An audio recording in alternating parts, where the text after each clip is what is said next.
இடம்பலம் நேயர்களுக்கு வணக்கம். இன்றைய நேர்காணல்ல சிவகங்கை அஜித்குமார் கொலை, சட்டம் ஒழுங்கு, பெண்களுக்கு எதிரான குற்றங்கள், பாமக மனக்கசப்புகள்னு நாட்டுல ஏராளமா இருக்கு. இத பத்தி பேச இன்று நம்முடன் அனைத்து மக்கள் அரசியல் கட்சி தலைவர் ராஜேஸ்வரி பிரியா அவர்கள் நம்முடன் இணைந்துள்ளார். வணக்கம் மேம். வணக்கம் வணக்கம். ரொம்ப கொடுமையான விஷயங்கள் எல்லாம் நாட்டுல நடந்துட்டு இருக்கு. அதை பத்தி கண்டிப்பா பேசணும்ன்றதுதான். இப்ப இந்த சிவகங்கை மாவட்டம் திருபுவனம் பகுதியில வந்துட்டு அந்த இளைஞரான அஜித்குமார் என்பவரை காவல்துறையினர் தாக்கி படுகொலை செஞ்சிருக்காங்க. இது தொடர்பா அதிமுக தரப்பு நீதிமன்றத்தை நாடியதும் நீதிமன்றம் இப்ப மதுரை மாவட்ட நீதிபதி தலைமையில நீதி விசாரணை நடத்த உத்தரவிட்டிருக்கு. காவல்துறையினரின் இந்த அத்துமீறல்கள் தொடர்ந்து கொண்டேதான் இருக்கு. நம்ம பார்த்துட்டே தான் இருக்கோம். இதுதான் கடைசின்னுட்டுன்னு அதுக்கப்புறமே நிறைய வந்துருச்சு. இதை நம்ம பார்த்துட்டே தான் இருக்கோம். ஆனா காவல்துறையே தன் கையில் வைத்திருக்கும் முதல்வர் ஸ்டாலின் வெறுமனே அந்த ஆடியோ நீங்க கேட்டிருந்தீங்கன்னா, சாரி நடந்து போச்சு, சாரி அப்படின்னுட்டு சொல்லிட்டு அந்த விவகாரத்தை கடந்து போயிட்டாரு. காவல்துறையினரின் இந்த அத்துமீறல்களை நீங்க எப்படி பாக்குறீங்க? அதாவது தமிழ்நாட்டுல வசிக்கக்கூடிய நம்மளுடைய குடிமகனை ஒரு மாநிலமே அடித்து கொலை செய்து விட்டது அப்படிங்கிறதன் அடிப்படையில தான் இதை பார்க்க தோணுது. பாதுகாக்க வேண்டிய மக்களை பாதுகாக்க வேண்டிய காவல்துறையும் அரசும் ஒரு கொடூரமான தாக்குதலை ஒரு நபர் மேல கொடுத்து அந்த உயிரை வாங்கிட்டாங்க. இதை விட ஒரு கொடுமையான சம்பவம் நடக்க முடியாதுங்கிற அளவுக்கு நீதிபதியே சொல்றாங்க. ஏன்னா 46 இடங்கள்ல காயங்கள் இருக்கு. அந்த காயங்கள் ஒரு கொலையாளி கூட இப்படி கொலை செய்ய முடியாது அப்படிங்கிறத நீதிபதி நிறைய விஷயங்களை எடுத்து சொல்லியிருக்காரு. ஏன்னா இன்னைக்கு போலீஸ் லஞ்சம் வாங்கக்கூடிய வீடியோக்களை பாக்குறோம். நீங்க செய்யக்கூடிய தவறுகளே வருது. அது 2 மணி நேரத்துல இந்த அளவுக்கு நீங்க நடவடிக்கை எடுத்துருவீங்களா? இதெல்லாம் நீதிபதியின் வாயிலாக கேட்கப்பட்ட கேள்விகள் மிக ஒரு ஒரு எப்படி சொல்றது, ஒரு சவுக்கு எடுத்து நேரடியா அடிச்சு பேசுற மாதிரியான கேள்விகளை நீதிபதி கேட்டிருக்காங்க. அதுக்கு நான் தலைவணங்குறேன். முதல்வர் ரொம்ப சர்வ சாதாரணமாக பதில் அளிச்சிருக்காரு. என்னன்னா, அதாவது சாரிமா நடக்கூடாது நடந்துட்டுன்னு ஏதோ ஒரு பொருள் சேதம் அடைஞ்ச மாதிரி பேசுறாரு. இவர் நேர்ல போய் அவங்க தாயாரையும் சகோதரையும் நேர்ல சந்திச்சு ஆறுதல் கூறணுங்கிற ஒரு அடிப்படை கூட இல்லாம இருக்கிறது மிகப்பெரிய வேதனை. உங்களுடைய கட்சி நிகழ்வுகள், கட்சி நிகழ்ச்சிகள் விளம்பரம் செய்வதற்காக எவ்வளவு நீங்க பயணங்கள் மேற்கொள்றீங்க. அப்படியெல்லாம் இருக்கும்போது இவ்வளவு பெரிய ஒரு மரணம், கொலை, இந்த கொலையை ஏன்னா காவல்துறை முதல்வருக்கு கீழே தான் இருக்கு. இப்ப முதல்வருக்கு கீழே இருக்கக்கூடிய துறை அப்படிங்கிறதுனால அவர் தான் ஃபுல் ரெஸ்பான்சிபிலிட்டியா மாறுறாரு. இப்ப தவறு செய்து விட்டோம், நாங்க தவறு செஞ்சுட்டோம், எங்களை மன்னிச்சிருங்கமான்னு சொல்லி நேர்ல போய் நீங்க சொல்ல வேண்டிய இடம் அது. அதை விடுத்துட்டு நீங்க ரொம்ப போன்ல உங்களுக்கு என்ன வேணுமோ செஞ்சு கொடுக்குறோம், என்ன செஞ்சு கொடுத்தாலும் போன உயிரை மீட்க முடியுமா? எத்தனாயிரம் கோடி கொடுத்தாலும் போன உயிர் வருமா? அதனால இவருடைய பேச்சு அப்படிங்கிறது மக்கள் மீது பற்றற்று இருக்கிறது போலதான் இருக்கு. எங்களுக்கெல்லாம் என்ன வேதனையா இருக்குன்னா, எத்தனையோ திருட்டு வழக்குகள், பாலியல் வழக்குகள், இதெல்லாம் பெண்டிங் கேஸஸா இருக்கு. கொடூரமான வழக்குகள்லாம் இன்றளவும் இவங்கதான் குற்றவாளின்னு தெரிஞ்சு கூட நடவடிக்கை எடுக்கப்படாம இருக்கும் போது, ஒரு 9 சவரன் நகை தொலைஞ்சு போனதை உடனடியாக இந்த அளவுக்கு தாக்குதல் நடத்திருக்காங்கிறது, திருட்டு எவ்வளவு கொள்ளை நடந்துட்டு இருக்கு, அன்றாடம் நடந்துட்டு இருக்கு. இதெல்லாம் இந்த அளவுக்கு விசாரிக்கப்படாம இது எப்படி இவ்வளவு சீக்கிரம், என்ன இன்ஃப்ளூயன்ஸ் அடிப்படையில யார் இன்ஃப்ளூயன்ஸ் பண்ணாங்க, யார் அந்த அதிகாரி, எதனால சிறப்பு படை வந்தாங்க, அங்க லோக்கல்ல திருபுவனம் காவல் நிலையத்துல கம்ப்ளைண்ட் கொடுக்கல. அவங்களோட கம்ப்ளைண்ட் எஃப்ஐஆரே முறையாக பதிவு செய்யப்படவில்லை. அப்ப சட்டத்தையும் மீறி சட்டத்திற்கு புறம்பாக ஒரு தனிப்படை இந்த அளவுக்கு ஒரு தாக்குதல் நடத்திருக்காங்கன்னா அங்க அரசியல் செல்வாக்கை திமுக எந்த அளவுக்கு பயன்படுத்தி இருக்குங்கிறதான் நம்ம குறிப்பா பார்க்கணும். இன்னைக்கு வரக்கூடிய செய்தியில பாக்குறோம், அந்த நிகிதாங்கிற பெண்மணி ஏற்கனவே 2011லயே பண மோசடி வழக்குகள்ல அப்பவே அவங்க எனக்கு திமுக காரவங்களுக்கு நாங்க க்ளோஸா இருக்கோம், துணை முதல்வருக்கு நாங்க நெருக்கமானவர்கள்னு சொல்லிதான் அந்த பண மோசடியை வேலை வாங்கி தருவதாக அந்த மோசடி நடந்திருக்கு. 2011 துணை முதல்வர்னா ஸ்டாலின் அவர்கள். கண்டிப்பா, ஆமா, அவர்தான். அவரோட உதவியாளருக்கு நாங்க தெரிஞ்சவங்க அந்த மாதிரி சொல்லி அவர்கள் ஊரை சார்ந்த அந்த கல்லூரியை சார்ந்த பல பேரிடம் நிறைய பணம் மோசடி செய்யப்பட்டிருக்கு. அப்ப இன்னமும் அந்த இன்ஃப்ளூயன்ஸ் இருக்கிறதுனாலதான் இந்த அளவுக்கு சம்பவம் நடந்துருங்க. திருட்டு நடந்துச்சாங்கிறதே ஒரு கேள்விக்குறியா மாறிட்டு. அதுதான் கேள்வியே. ஓகே, இங்க திருட்டு தான் நடந்துச்சா அல்லது அந்த பையன் 500 ரூபாய் கேட்ட பிரச்சனையில ஒரு ஈகோ கிளாஷ் வந்து என்னையே நீ மிரட்டிட்டியா, உன்னை என்ன பண்றேன் பாருன்னு அந்த பெண்மணி வந்து அந்த பழிவாங்கும் நோக்கத்தோடு அவங்க இறங்குனாங்களா? இது எல்லாமே புரியாத புதிராதான் இருக்கு. ஏன்னா அது நீதிபதி கேட்கிறாரு. நீதிபதி மீண்டும் கேட்கிறாரு, நீங்க யாரால, உங்களுக்கு யார் இவ்வளவு தூரம் உங்களை விசாரிக்கிறதுக்கு யார் சொன்னா? Who instructed you? அதுக்கு இன்னைக்கு வரைக்கும் நீங்க பதில் சொல்லல, தெளிவான பதில் சொல்லல. மேலதிகாரிகள் பெயரை சொல்லல, யாருங்கிறதெல்லாம் சொல்லல. அவங்க வீட்டு பெண்மணிகள் வந்து போராட்டம் தர்ணா பண்ணதை நம்ம பார்த்தோம். அது எப்படி இருந்தாலுங்க ஒரு இவ்வளவு கொடூரமாவா அடிக்க முடியும்? ஒரு மிருகம் கூட இந்த அளவுக்கு தாக்குதல் பண்ணாது. அதை விட மோசமான ஒரு தாக்குதலை நடத்தி மிளகாய் தூளை கொட்டி அந்த இமேஜினே கற்பனையே பண்ண முடியல. ஒரு உயிர் அப்படிங்கிறது ஒரு தாய்க்கு எவ்வளவு முக்கியத்துவமா இருக்கும். அந்த அம்மாவே வந்து ஒரு ஆண் துணை இல்லாம பிள்ளைய வளர்த்துன்னு சொல்லும் போது எல்லாரும் மனசுமே வந்து ஈரமாயிடுது. அந்த அளவுக்கு ஒரு குழந்தைய பார்த்து வளர்த்து இருக்கும் போது குற்றம் செய்தாரா செய்யலையாங்கிறதுக்கு நீங்க கொலை பண்ணுவீங்கன்னா அது என்ன அர்த்தம்? அதுதான் புரியல. அதாவது இதை விட கொடூரமான கோடி கோடியா கொள்ளடிக்கக்கூடிய அரசியல்ல நீங்க நிதியமைச்சரே பேசினாரு, முன்னாள் நிதியமைச்சரே 30,000 கோடி ஊழல் செஞ்சிருக்கீங்கன்னு. அப்ப அவர்களுக்கெல்லாம் இது மாதிரி ஏதாவது தண்டனைகள் ஏதாவது கொடுக்க முடியுமா? இந்த அளவுக்கு அடிச்சு உதைச்சு கொள்ள முடியுமா? நம்ம போன்றவரோட கேள்வி அதாதானே இருக்கு. இன்னைக்கு ஊழல் பல்கி பெருகி இருக்கு. இப்ப இந்த இந்த இந்த இந்த சாவி, கார் சாவியே பல பேர்கிட்ட போயிருக்கு. நம்ம காருக்குள்ள நகை இருக்கான், ஆனா கார் சாவி இந்த பையன்கிட்ட கொடுத்து, அப்புறம் கொஞ்சம் நேரம் கழிச்சு இன்னொருத்தர்கிட்ட கொடுத்து, அப்புறம் இன்னொருத்தர் வந்து வண்டி எடுத்துட்டு வந்து, இப்ப இதுல இன்வால்வ் ஆனவங்க நிறைய பேர் இருக்கும் போது குறிப்பிட்டு அஜித் குமாரை மட்டும் அடிக்க வேண்டிய காரணம் என்ன? அதுதான் மெயினாங்க. இது கூட பரவாயில்ல மேம். அவங்கள வந்துட்டு அந்த அடிச்சு கொல்லப்பட்டாருன்றதை விட வந்துட்டு அந்த துன்புறுத்தல் எப்படி இருந்திருக்கும் அந்த பையனுக்குன்றதுதான் வந்து தூக்கமே வரமாட்டேங்குது. அந்த அளவுக்கு நமக்கு அவ்வளவு கஷ்டமா இருக்கு. இப்படி அடிச்சாங்க, கைய புடிச்சிட்டாங்க, காலை புடிச்சிட்டாங்க, மேல ஏறி நடந்தாங்க, மிளகாய் தூள் போட்டாங்க, அப்படி என்ன ஒரு கொடுமை பண்ணிட்டாங்க அந்த பையன் அப்படின்றதுதான் புரியல. ஒரு 9 சவர நகை உண்மையிலேயே திருடு போனதா, அதற்கான எஃப்ஐஆர் எங்க, என்ன ஏது, எந்த ஒரு இதுவுமே புரோட்டோகாலும் இல்ல.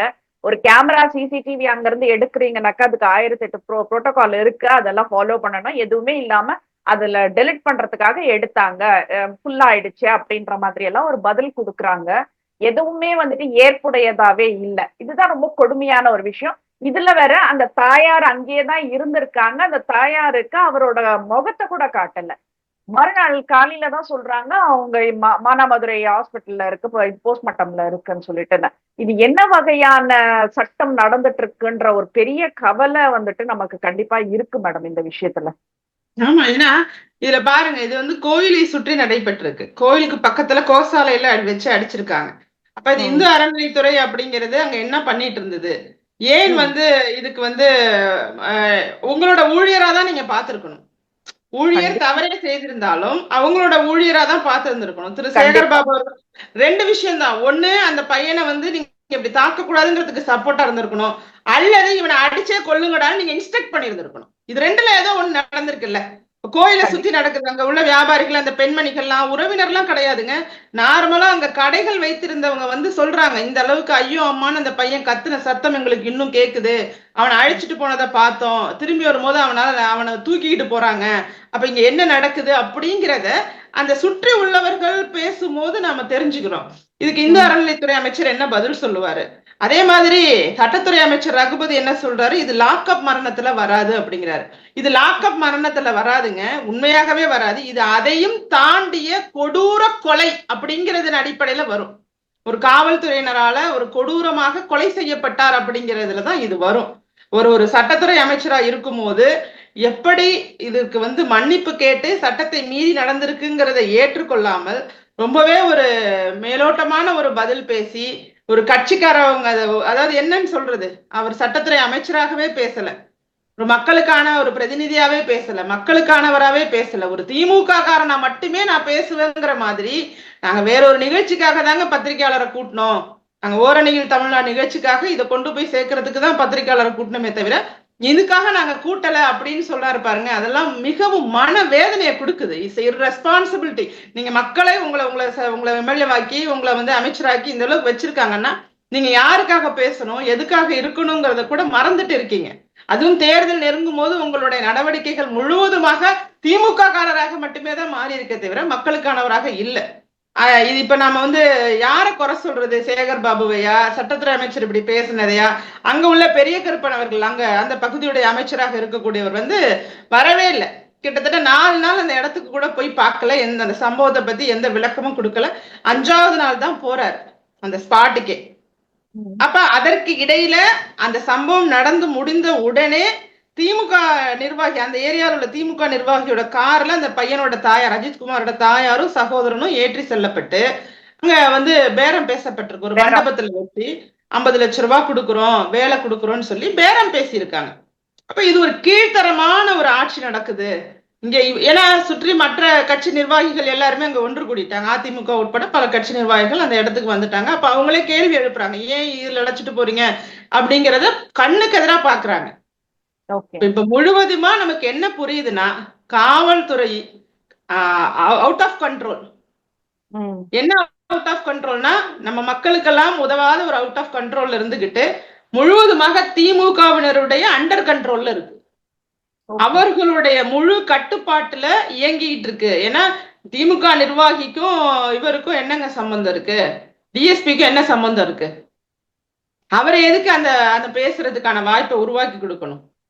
அதனால இது எல்லாமே மிக மிக மோசமான, மக்கள் ஒரு தைரியமா ஒரு புகார் கொடுக்க முடியாது, நமக்கான ஒரு நீதியையும் பெற முடியாது. யாரு குற்றம் செய்தார்களோ அவங்கள விட நிரபராதியா இருக்கிறவங்களுக்கு தான் அதிக தண்டனை.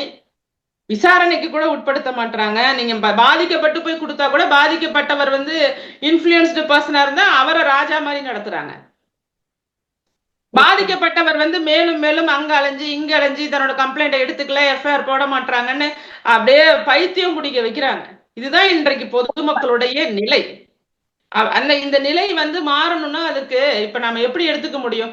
துணை முதல்வரை அப்பவே தெரியும்னு சொன்னவங்க இன்னைக்கு முதல்வராகவே ஆயிட்டார் அவரு. இவங்க போயிட்டு யார் பக்கம் நிக்க போறாங்க? இந்த கேஸை எப்படி முடிக்க போறாங்க? உண்மையா சொல்லணும்னா அந்த நிக்கிதாங்கிற பெண்மணியை இந்நேரம் கைது செஞ்சிருக்கணும். கண்டிப்பா கண்டிப்பா, அதுதான் நாங்க எல்லாம் எதிர்பார்க்கிறோம். என்னத்துக்காக இன்னும் கைது செய்யாம இருக்காங்கன்றது தெரியல. திடீர்னு நேற்று ஒரு பரபரப்பா ஒரு விஷயம் வருது, தலைமறைவு அப்படின்னு சொல்லிட்டேன். இதுல இன்னொரு விஷயம் ஒண்ணு கேட்கணும் மேம். இப்ப நம்ம என்ன பெண்ணுன்றாங்க, பெண் அவங்க மோசடி புகார்ல கைதானவங்கன்றதுதான் நம்ம இப்ப பேசிட்டு இருக்கோம். அந்த நிக்கிதா அவங்க ரொம்ப இன்ஃபுளுயன்ஸ் இருக்கிற மாதிரி எல்லாம் அப்போவே 2011லயே நிறைய விஷயங்கள் எல்லாம் சொல்லியிருக்காங்க. ஆனா இந்த மோசடியில ஈடுபட்டிருக்குது தெரிய வந்தது திமுக ஆட்சியில நடந்த அந்த மோசடி. அது இத அதிமுக ஆட்சியில அவங்க சிறைக்கு போனாங்க. இது திமுக ஆட்சியில நடந்தது, அதிமுக ஆட்சியில அவங்க சிறைக்கு போனாங்க. ஆனாலும் அதுக்கப்புறம் வெளியே வந்தவங்களுக்கு இந்த திமுக ஆட்சியில அரசு கல்லூரியில வேலை கொடுத்திருக்காங்க. இத பார்க்கும்போது என்ன பேசணும்னே தோணல எனக்கு. இது எப்படி இருக்கு? இது ஒரு கைதானவர், சிறையில இருந்தவர் வெளியில வந்த உடனே அவங்களுக்கு ஒரு கவர்மெண்ட் ஜாப் கிடைக்குதுன்னா என்ன புரியல. இத நீங்க எப்படி பாக்குறீங்க? நீங்க அததான் சொல்றேனே. இப்ப மேடை போட்டு விளம்பரப்படுத்தி அவங்க பேசுறதுங்கிறது வேறங்க. ஆனா உண்மை அப்படிங்கிறது வேற. உண்மை எப்படி இருக்குன்னா, திமுகவை சார்ந்தவர்களுக்காக மட்டுமே ஒரு ஆட்சி நடக்குது. அவர்களுக்கு குற்றவாளிகளை அங்கீகாரப்படுத்தியிருக்காங்க. ஒரு குற்றவாளின்னு தெரிஞ்சு ஒரு எஃப்ஐஆர் போடப்பட்டு நீங்க சொன்ன மாதிரி சிறைக்கு சென்றவங்களுக்கு போய் ஒரு கவர்மெண்ட் ஜாப் கிடைக்குதுன்னா இங்க எவ்வளவு திறமையான தகுதியான பலர் காலத்திருக்காங்க, எவ்வளவு பேருக்கு வேலை இல்லாம இருக்காங்க. அப்ப அங்க ஃபேக்டர் என்ன?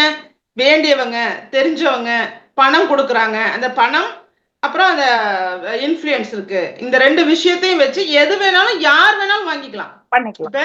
ஜாஃபர் சாதிக்குன்னு ஒருத்தர் இவ்வளவு 2500 கோடி போதைப் பொருள் கடத்தல சிக்கினாரு. அவருக்கு ஒரு மேடை போட்டு அவரை கௌரவிக்கிற வகையில பண்றாங்க. அவரு காவல்துறையினருக்கு ஏதோ இது கொடுக்குறாங்க, அதை போட்டோ பிடிச்சி அதை வச்சுக்கிட்டு என்ன நியாயம் இது? அப்ப பணம் கொடுத்தா அவன் எப்படிப்பட்டவனா இருந்தாலும் பரவாயில்ல, பணம் கொடுத்தா அந்த பெண்மணி எப்படிப்பட்ட பெண்மணியா இருந்தாலும், ஒரு பெண்ணுங்கிறதுக்காக நாம சப்போர்ட் எல்லாம் பண்ண முடியாதுங்க. இது போன்ற மோசமான நபர்களை வெளியிலேயே விட்டுருக்க கூடாது. இன்னைக்கு அவங்களால பாதிக்கப்பட்ட நபர்கள் கண்ணீர் வடிக்கிறாங்கல்ல, அந்த கண்ணீர் அப்படிங்கிறது எவ்வளவு உண்மையானதாக இருந்தா ஏதோ ஒரு சம்பவம் நடந்து இந்த பெண்மணியை பற்றி முழுவதுமாக வெளியில வர்றதுக்கான ஒரு வாய்ப்பா அமைஞ்சிட்டு அதற்கு ஒரு உயிர் பலிகடாவா ஆயிட்டு இந்த பெண்ணோட இந்த பெண்ணோட மோசமான செயல்பாடுகள்னால நிறைய குடும்பங்கள் பாதிக்கப்பட்டது அப்படின்னு பணத்தால பாதிக்கப்பட்ட வரிசையில இன்னைக்கு ஒரு பிள்ளையே எழுந்துட்டு ஒரு குடும்பமும் வந்துட்டு அப்படிங்கும் போது இந்த பெண்மணி ஒரு அரக்கி போன்ற ஒரு பெண்மணி இவங்களை கைது பண்ணி அந்த முறையான நடவடிக்கை எடுக்கலைன்னா அரசு வந்து முதல்வர்லாம் பேசுறதுக்கே எந்த தகுதியுமே இல்லைங்கிற அளவுக்கு போயிடுவார். அந்த பெண்மணி யார், அவங்க என்ன கம்ப்ளைண்ட் கொடுத்தாங்க, எப்படி கொடுத்தாங்க, இவங்க யாரு, இது யாரு, எல்லாத்தையும் விசாரிச்சு அந்த பணியில இருந்து அவங்களை இமீடியட்டாவே டிஸ்மிஸ் பண்ணிடணும். அவங்க அந்த அரசு பணியில இருக்கக்கூடாது. ரெண்டாவது அவங்களை முழுமையா விசாரணை செய்து அவங்க செய்த அனைத்து குற்றத்திற்கும் மீண்டும் அவங்களுக்கு தண்டனை கொடுத்து அவங்களை வெளியிலே வர முடியாத அளவுக்கு பண்ணணும். கண்டிப்பா மேம். ஏன்னா இன்னைக்கு அஜித்குமாரோட முகம் நமக்கு வந்துகிட்டே இருக்கு. நீங்க சொல்றது மாதிரி இந்த கொடுமையெல்லாம் ஒரு உயிர் தாங்கி அந்த உடல் தாங்கி அந்த இறக்க போற தருவாயில அந்த அந்த பையனோட மனநிலை எப்படி இருந்திருக்கும். ஒருவேளை அவன் குற்றம் செய்யாதவனாக இருந்தா அந்த மனநிலை அந்த இறக்கும் போது எப்படி இருந்திருக்கும். ஏன்னா நமக்கு தெரியாது இன்னைக்கும் அந்த குற்றம் இந்த பையன் செஞ்சான்னு எந்த எந்த விதமான கண்டுபிடிப்பும் நம்மள்ட்ட இல்ல. அப்போ ஒரு நிரபராதியா இருந்து இவ்வளவு மோசமான நிலையில அடிச்சு கொல்லப்பட்டா எப்படி இருக்கும். அதை விட இப்ப நடக்குது பாருங்க ஒண்ணு, அந்த வீடியோ எடுத்த பையனுக்கு கொலை மிரட்டல். அது இன்னும் ஒரு படி வந்து நமக்கு இன்னும் ஒரு பெரிய ஒரு கோபத்தையும் என்னதாண்டா நடக்குது அப்படிங்கிற மாதிரியான ஒரு உணர்வையும் கொடுக்குது. சக்தீஸ்வரன் சொல்லி அவங்க கூட உள்ள ஊழியர் வந்து அந்த கேமரா வீடியோவை கோர்ட்ல சமர்ப்பிச்சுட்டாருன்னு சொல்லி போலீஸ்க்கு கூட உள்ள ரவுடிகள் மிரட்டுறாங்களாம். எப்படி இருக்கு? போலீஸ் கூட உள்ள ரவுடிகள் அந்த பையனோட உயிருக்கு ஆபத்துன்னு மிரட்டுறாங்கன்னு சொல்லி இன்னைக்கு அவர் முறையீடு செஞ்சு கோரிக்கை வச்சுட்டு இன்னைக்கு பயந்துகிட்டு அவர் பிரஸ் மீட் கொடுத்துட்டு உட்கார்ந்துருக்காரு. அப்ப இங்க குற்றம் செய்தவர்கள் பக்கம்தான் நீங்க யாருக்கு அப்பாவா இருக்கீங்கிறத மறுபடியும் சொல்றேன். குற்றம் செய்தவர்களுக்கு தான் நீங்க அப்பாவா இருக்கீங்க. நிரபராதிகளுக்கோ அப்பாவி மக்களுக்கோ நீங்க அப்பாவாக எப்போது மாறுவீங்க அப்படிங்கறதுதான் என்னோட கேள்வியா இருக்கு. கண்டிப்பா ஒட்டுமொத்த தமிழ்நாட்டுக்குமே தான் அப்பாவா இருக்கணும். பட் அஜித்குமாரை பொறுத்த வரைக்கும் பக்கத்து வீட்டு பையனா இருக்காரா என்னன்றது தெரியல. ரொம்ப மனவேதனை இருக்கு. இப்ப நீங்க சொல்ற மாதிரி இந்த குற்றம் நடந்ததா இல்லையான்னு தெரியலன்னு சொல்றீங்க. குற்றம் உண்மையிலேயே இந்த பையன் எடுத்து நடந்திருந்தா ஓரளவுக்கு மேல அவனால அடி தாங்க முடியாதப்ப சொல்லிட்டு இருப்பான் நிச்சயமா இருக்கு அப்படின்னு சொல்லிட்டு. அவன் கடைசி வரைக்கும் அவனுக்கு தெரியாத ஒரு விஷயத்த போட்டு டார்ச்சர் பண்ணிட்டு இருக்கும் போது அவன் என்னத்த சொல்லுவான். உயிரே போகுதுன்ற நிலைமையில வந்துட்டு இல்ல எனக்கு நகைதான் முக்கியம்னுட்டு யாரும் இது பண்ண மாட்டாங்க. பட் எனக்கு தெரிஞ்ச இந்த குற்றம் கண்டிப்பா அந்த பையனோட நடந்திருக்க வாய்ப்பு இல்ல. உளவியல் ரீதியாக ஒரு மனிதனோட உச்சபட்ச வலி அப்படிங்கிறது அவ்வளவுதான். அந்த வலியை அவன் தாங்கி இருக்கான்னா அவன் அந்த குற்றம் செய்யாததுனாலதான் அந்த வலியை தாங்கி இருக்கான். அதுதான், அது உண்மைதான். ஆமா கண்டிப்பா மேம். இப்போ அஜித்குமார் மீதான இந்த காவல்துறையினரின் அத்துமீறல் வந்துட்டு எதேச்சையா நடந்துச்சு அப்படின்னுட்டுன்னு ஒரு அமைச்சர் சொல்றாரு. முதல்வர் ஸ்டாலின் அவர்கள் வந்துட்டு போன்ல நடக்க கூடாதது நடந்துச்சு சாரி அப்படின்னு சொல்றாரு. நீதிமன்றம் கேள்வி எழுப்பும் வரைக்கும் எஸ்பியும் டிஎஸ்பி மேலயும் நடவடிக்கை எடுக்காம வேடிக்கை பார்த்துட்டு தான் இருந்தாங்க. இப்ப நீதிமன்ற கேள்வி கேட்டவுடன் தான் அவசரமா இந்த பணியிட நீக்கம் எல்லாம் செஞ்சிருக்காங்க. அரசு நிர்வாகத்தை கவனிக்க தெரியாம முதல்வர் ஸ்டாலின் தடுமாறுறாரா? நிச்சயமாங்க அந்த நிர்வாக திறனின்மைதான். அதாவது கள்ளக்குறிச்சியில நடந்த வந்து கள்ளச்சாராய மரணம் இருக்குல்ல, அதுக்கு முன்னதாக மரக்காணத்திலையும் கொத்தாக மக்கள் இறந்து போனாங்க கள்ளச்சாராயம் குடித்து. நீங்க நிர்வாக திறனுள்ள ஒரு முதல்வராக இருந்தா ஒரு சம்பவம் நடக்கும் போதே அந்த சம்பவத்துக்கு தொடர்புடைய எல்லா லிங்கையுமே எடுத்து இது திரும்பவும் நடக்க கூடாதுங்கிறதுல முழு வீச்சுல செயல்பட்டிருக்கணும். ஆனா அவங்க செயல்படல. மீண்டும் நம்ம கிட்டத்தட்ட 70-80 பேர்னு சொல்றாங்க. அது எத்தனை பேர்னு கடவுளுக்கு தான் தெரியும். அவ்வளவு பேரை நம்ம வந்து இழந்துட்டோம். அதே மாதிரி ஒரு சம்பவம் ரிப்பீட் ஆயிட்டே இருக்கு. இப்ப இது போன்ற லாக்அப் மரணம் காவல்துறை இது முதல்ல இல்ல. மதுரை நீதிமன்ற கிளையே சொல்லுது இது மாதிரி 24 பேர் கொலை செய்யப்பட்டிருக்காங்க, இது 25வது ஆள்னு சொல்றாங்க. நீதிமன்றத்திலேயே ரெக்கார்ட் இருக்கு. விக்னேஷ், மணிகண்டன், இது வரிசையா நமக்கே தெரியும். காவல் மரணங்கள் அப்படிங்கறது லிஸ்ட் நம்ம எல்லார்ட்டையுமே இருக்கு. அப்ப இதெல்லாம் நடந்துகிட்டு இருக்கும் போது இன்னைக்கு எந்த மாதிரி அந்த காவல்துறையை நடத்தி இருந்திருக்கணும்? நீங்க ஒரு குற்றவாளி நினைச்சா நீங்க கோர்ட்ல ப்ரொடியூஸ் பண்ணணும்ல. அதுக்கப்புறம் கஸ்டடியில வைக்கும் போது நீங்க விசாரணை பண்றதுங்கிறது அடுத்த ப்ரொசீஜர். நீங்க எதுவுமே ப்ரொசீஜர் படி இல்ல. கண்டிப்பா. போஸ்ட்மார்ட்டம் ரிசல்ட் கூட நீங்க நீதிபதிட்ட சமர்ப்பிக்கல. அங்க எல்லாமே ஒரு கொலாப்ஸ்டா யாருக்கு கீழேயோ யாரோ செயல்படுற மாதிரி செயல்பட்டு இருக்கு அந்த காவல்துறை. இப்ப இதை நிர்வகிக்கிற முதல்வர் திறன் உள்ளவரா திறன் இல்லையா அப்படிங்கிற சந்தேகம் எல்லோருக்குமே வந்துட்டு. அந்த அட்மினிஸ்ட்ரேஷன், அதாவதுங்க என்னதான் நீங்க வந்து ஐஏஎஸ் இருக்காங்க அப்படின்னு சொல்லி நீங்க ஒரு அமைச்சருக்கு வந்து ஐஏஎஸ் சொல்றதை கேட்டு நடந்துக்கலாம்னு சொன்னாலுமே மக்கள் மீது பற்று கொண்ட ஒரு உள்ளம் இருக்கணும். கண்டிப்பா கண்டிப்பா. படிப்பு இருக்கு, படிப்பு இல்ல, அந்த அட்மினிஸ்ட்ரேஷன் கெப்பாசிட்டி இருக்கு, கெப்பாசிட்டி இல்ல, இதெல்லாம் ஓரமா வச்சிருவோம். ஆனா நீங்க கரிஷ்மெட்டிக் லீடரா இருந்தா, கர்ம வீரர் காமராஜர் அவர் இருக்காரு, அவர் பெரிய படித்தவர் இல்ல, ஆனா ஒவ்வொரு முறையும் மக்கள் சார்ந்து பிரச்சனை வரும்போது ரெண்டு பக்கமும் யோசிச்சாரு. திருட்டு நடக்குதா, அப்ப அவனுக்கும் வயிற்றுக்கு பொழப்புக்கு இல்ல, அதையும் ஏற்படுத்தி அவன் திருடனா ஏன் இருக்காங்கிறதையும் யோசிச்சு செயல்பட்டாங்க. அவன் திருடுறதுக்கு காரணம் என்னங்கிறது அவனுக்கும் வழி செஞ்சாங்கல்ல. அப்ப அதுதான் ஒரு கரிஷ்மெட்டிக் லீடர்னு சொல்றது. நீங்க மக்களை நேசிக்க கூடியவராக இருந்தா 24 பேர் இறந்துட்டாங்க. நீங்க ஆள் இறந்தப்பவே என்ன பண்ணி இருந்திருக்கணும்? இதெல்லாம் தான் ரூல்ஸ், காவல் நிலையங்கள்ல சரியான முறையில நீங்க செயல்படணும், கட்சிக்காரவங்களோட எந்த இன்டர்ஃபியரன்ஸும் இருக்கக்கூடாது, கட்சிக்காரவங்க யாருமே அங்க வரக்கூடாது, போன் பண்ணக்கூடாது, கேஸ் இதை எடுக்காதங்கிற தகவல்களை கட்சிக்காரர்கள் கொடுக்க கூடாது. இது வந்து புரட்சி தலைவி ஜெயலலிதா அம்மா அவர்கள் செஞ்சாங்க. இது எல்லாரும் சொன்னது. எல்லாரும் நீங்க யார்கிட்ட வேணாலும் கேளுங்க, காவல் நிலையத்துக்குள்ள கட்சிக்காரங்களுக்கு என்ன வேலைன்னு கேட்டவங்க ஜெயலலிதா அம்மா அவர்கள்.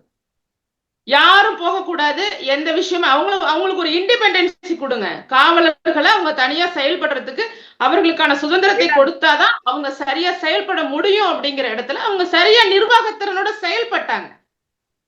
நம்ம நிறைய பாக்குறோம், கூலிப்படையில இருந்து எல்லாருமே ஜெயலலிதா அம்மா அவர்கள் ஆட்சிக்கு வந்த உடனே ட்ரெயின் ஏறி ஓடிடுவாங்க, ஸ்டேஷன்ல இதெல்லாம் இது மாதிரிலாம் நடக்காது. இது எல்லாவற்றையுமே நம்ம பார்த்திருக்கோம். ஆனா இது திமுக ஆட்சியில எல்லாமே ஆப்போசிட். இவங்க ஆட்சிக்கு வந்தாலே ரவுடிசம் தான் இருக்கும். இவங்க ஆட்சிக்கு வந்ததுல இருந்து எத்தனை அரசியல் தலைவர்கள் போயிட்டாங்க. ஒவ்வொரு கட்சியில உள்ள நிர்வாகிகள், ஆம்ஸ்ட்ராங் அவர்கள் உட்பட கட்சியோட தலைவர், மாநில தலைவர், உளவுத்துறையோட செயல்பாடு அங்க இல்ல அப்படிங்கிறதுனால இங்க நிறைய தினம் தினம் கொலைகள். இப்ப இந்த சம்பவத்துக்காக மட்டும் அவருக்கு நிர்வாக திறன் இல்லைன்னு சொல்லல, ஒட்டுமொத்தமாக தமிழகத்துல நடக்கிற எல்லா பிரச்சனைகளுக்கும் சேர்த்தே தான் சொல்றோம், நிர்வாகத்திறன் இல்லாத ஒரு முதல்வராக ஸ்டாலின் அவர்கள் இருக்கிறார். இப்ப இது அஜித்குமார்து ஒரு விஷயம் இங்க நடந்துட்டு இருக்கு. தமிழகத்துல நம்ம பார்த்தோம்னா தொடர்ந்து பெண்களுக்கு எதிரான குற்றங்கள் அதிகரிச்சுட்டு வர்றதை நம்ம பார்க்கிறோம். இப்ப சமீபத்துல கூட தாம்பரம் அரசு சேவை இல்லத்துல ஒரு மாணவிக்கு வந்துட்டு பாலியல் வன்கொடுமை நடந்திருக்கு. அந்த நாள்ல வந்துட்டு அதே நாள்ல வந்துட்டு நாமக்கல் மாவட்டத்துல ஒரு அங்கன்வாடியில ஒரு 4 வயசு சிறுமி, அந்த பாப்பாக்கு பாலியல் தொல்லை தந்திருக்காங்க. அதுக்கப்புறம் 2 நாட்கள் கழிச்சு வந்துட்டு காஞ்சிபுரத்துல ஒரு 11th படிக்கிற மாணவிக்கு குளிர்பானம் அந்த ஜூஸ்ல வந்துட்டு மயக்க மருந்து கொடுத்திருக்காங்க.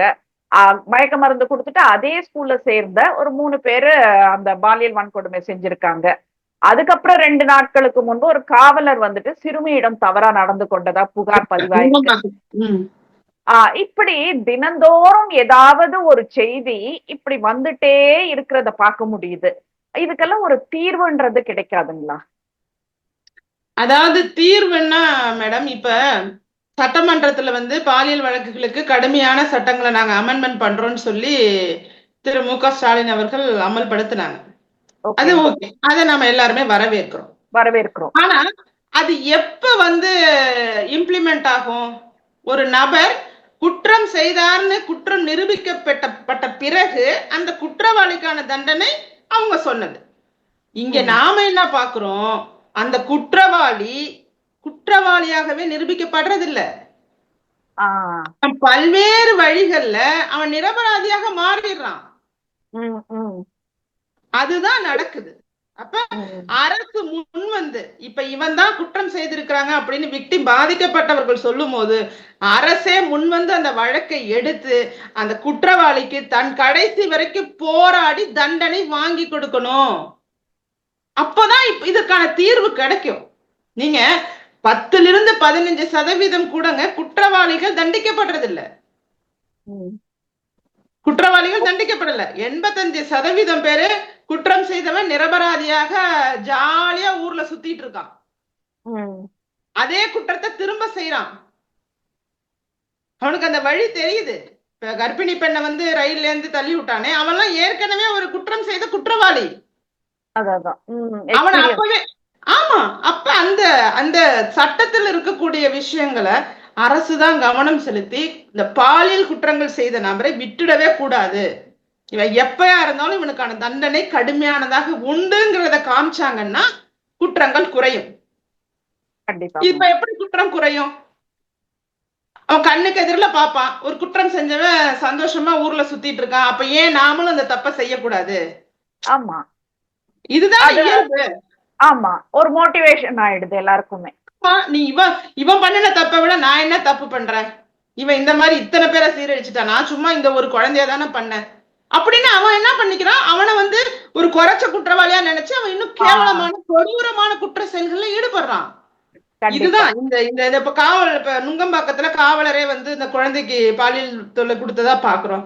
இதுக்கெல்லாம் தீர்வு என்ன? வேலை இல்லாம எத்தனையோ பேர் இருக்காங்க. நீங்க இந்த அரசு ஆசிரியர்களா இருந்தாலும் சரி, அரசு பணியில இருக்கக்கூடிய யாரா இருந்தாலும் சரி, பாலியல் குற்றம்னு ஒண்ணு தெரிஞ்சு போயிட்டு நிரூபிக்கப்பட்டதுன்னா இமீடியட்டா வேலையில இருந்து அவங்களை டிஸ்மிஸ் பண்ணிடணும். அவங்களுக்கு எதுக்கு வேலை? அதுதான், எதுக்கு வேலை அவங்களுக்கு? ஆமா, சுகமா இருக்கிறதுனாலதான் வேற இந்த தப்பு செய்யறதுக்கு வந்துட்டு அவங்களுக்கு இருக்கு. உழைச்சாக்கா அதோட அந்த வேர்வையும் அந்த கஷ்டத்துலயும் போறப்ப வந்துட்டு அவங்களுக்கு இதெல்லாம் தோணாது. இல்ல, ஒரு குற்றவாளிக்கு நம்மளோட வரிப்பணத்துல சம்பளம் கொடுக்கணும்னு அவசியம் இல்ல. அவசியம் இல்ல. நம்மளோட வரிப்பணம் இல்ல, மக்களுடைய வரிப்பணம். இந்த வரிப்பணத்துலதான் நம்ம அரசு ஊழியர்கள் அனைவருக்கும் சம்பளம் கொடுக்குறோம். அப்படி இருக்கும்போது ஒரு குற்றம் செய்து நம்ம வீட்டு பிள்ளைகளையே அவன் வந்து நாசமாக்குற ஒரு நாதாரி பயலுக்கு போய் நம்ம காசை போய் சம்பளமா கொடுக்கணும் என்ன அவசியம் இருக்கு?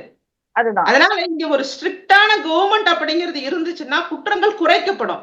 இன்னைக்குதான் குற்றம் நடக்குது, இதற்கு முன்னதாக குற்றமே நடக்கலன்னா நான் பேச வரல. ஆனால் அடுத்தடுத்து அதிகமாகிக்கிட்டே போகுது. இப்ப வந்து சென்ற ஆண்டை விட இந்த ஆண்டு போக்சோ வழக்குகள் அதிகம். இந்த பீரியடுக்குள்ள, இந்த ஜூன் மாதத்துக்குள்ள, இந்த 6 மாத காலத்துக்குள்ள. அப்ப நாங்க கணக்கோட பேசுறோம். வருடம் வந்து வழக்கு அதிகரிச்சுக்கிட்டே போகுதே. அப்படிங்கும் போது இதை எப்படி கட்டுப்படுத்தணுங்கிறத அரசாங்கம் கண்டுக்கவே இல்லை. நீங்க பேசுற வார்த்தைகளோ ஓரணியில இருக்கும், அப்பான்னு கூப்பிடுங்க, அண்ணன் இருக்காரு, தம்பி, இதெல்லாம் வந்து யாருமே கேட்கல. யாருமே கேட்கல. இங்க வந்து நாங்க வாழ்றதுக்கு ஒரு பாதுகாப்பை கொடுங்க. இன்னைக்கு வந்து பண்ணைகள்ல உள்ள வயது முதிர்ந்தோர் எத்தனை சம்பவம், பண்ணை வீடுகள்ல போயிருந்த அவங்கள கொலை பண்ணிட்டு நகையை திருடிட்டு போறதெல்லாம் எத்தனை கேசஸ் ஆயிட்டு கண்டினியூஸா நடக்குது கொங்கு மண்டல பகுதியில. அப்ப ஒவ்வொரு குற்றங்களும் தொடர்ந்து கொண்டேதான் இருக்கு. ஃபுல் ஸ்டாப் வைக்கிறதுக்கு கவர்மெண்ட் என்ன பண்ண போறீங்க? பெண்களுக்கு எதிரான குற்றங்கள் நாளுக்கு நாள் அதிகமாகுது. அதை கண்ட்ரோல் பண்றதுக்கு நீங்க சட்ட திருத்தம் கொண்டுட்டு வந்ததை வரவேற்கிறோம். ஆனா அந்த திருத்தம் அந்த குற்றவாளிக்கு போய் சேருதாங்கிற இடத்துல கோட்டை விட்டுட்டீங்களே. அதுதான் பண்றது முழுமையா பண்ணலன்றதுதான். பிரச்சனையே தான் தீர்க்கணும். அதாவது பிரச்சனைக்கு உண்மையாக தீர்வு காணணும்னா அதோட நடவடிக்கைகள் வேற மாதிரி இருக்கும். இப்ப போதைப் பொருள், கஞ்சா மற்றும் பிற வெளிநாட்டுல இருந்தெல்லாம் வருது நிறைய போதைப் பொருள், நிறைய புழக்கத்துல வந்துட்டு இன்னைக்கு பாக்குறோம். இன்னைக்கு நிறைய அதுல பாத்தீங்கன்னா இதை கண்ட்ரோல் பண்ணணும் அப்படிங்கிற இடத்துல இவங்க 2.0 அந்த 3.1 சொன்னாங்க. கஞ்சா வேட்டை 2.1 நீங்க தலைப்பு தான் கொடுத்திருக்கீங்க. அங்க சின்ன சின்ன வியாபாரிகளை தான் பிடிக்கிறீங்க.